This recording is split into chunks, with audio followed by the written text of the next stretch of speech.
प्रसन्नाञ्जनेयं प्रभादिव्यकायं प्रकीर्तिप्रदाय भजे वायुपुत्रं भजे बालगात्रं भजेऽहं पवित्रं भजे सूर्यमित्रं भजे रुद्ररूपं भजे ब्रह्मतेजं बटञ्चुन् प्रभातं सायन्त्रम्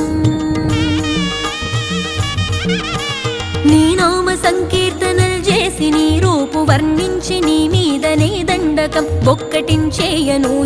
నీ మూర్తి నింగాంచి నీ సుందరం పెంచి నీ దాసదాసుండనై రామ భక్తుండనై నిన్నునే గొల్చెదన్ నన్ కటాక్షంబునన్ చూచితే వేడుకల్ చేసితే నా మొరాలింగ